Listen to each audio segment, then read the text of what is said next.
Thank you, Michael. Yes, this morning we are joined by Dr. William Delahanty from Missouri Southern State University. And you're a political science professor, so you know this stuff. You've studied voting behavior in American politics. Oh yes, very much so, yeah. I mean, it's a wonderful time and also kind of a difficult time to be a person interested in politics, and especially, in elections. So how did you approach watching last night? Because I've got a ton of questions for you. I know our viewers do as well, Sure. and we'll get to those. But I mean, what was your mentality? What was your strategy going into watching election results? Well, initially, the way that I kind of watched them was kind of looking for kind of sources of stability in the outcome. So which states did I think would go for Trump versus, say, those would go for Biden.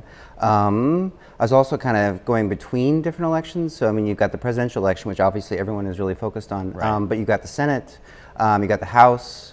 My home state, obviously, Missouri. So I was looking at the gubernatorial elections. So in part, my attention was kind of looking at different electoral outcomes and those sorts of things, but looking for sources of stability, and then also, interestingly, things that would be different, or changes that we would expect given kind of the strange context of the current electoral environment. Right. Well, you look at the 2016 presidential results, and those were, those brought a lot of new revelations about voting behavior. And so as we look at the results currently for the presidential race, and I want to talk about the Senate races and the House races as well, but what stuck out to you from last night that, really says something about what we might see today and tomorrow and the rest of the week? Sknow you have, I don't know if the viewers can see your map here, but the thing that was really interesting, for example, early last night was reporting about kind of significant support for Biden in Texas, for example. Right. The fact that Arizona, has now been called for Biden is also interesting.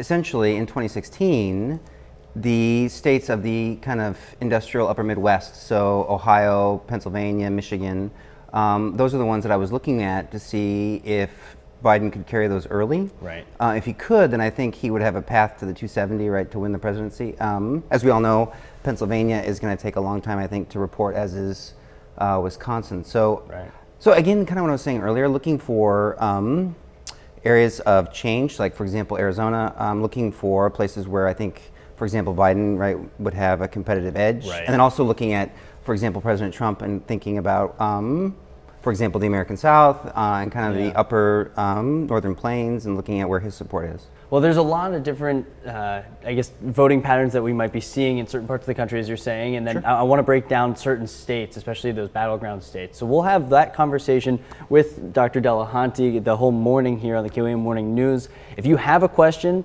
I'm going to post on Facebook because I want to make sure that you're able to ask those questions. So stick with us, hang around. We appreciate you being with us this morning. Thank you. And we'll be right back on the KOAM Morning News after this.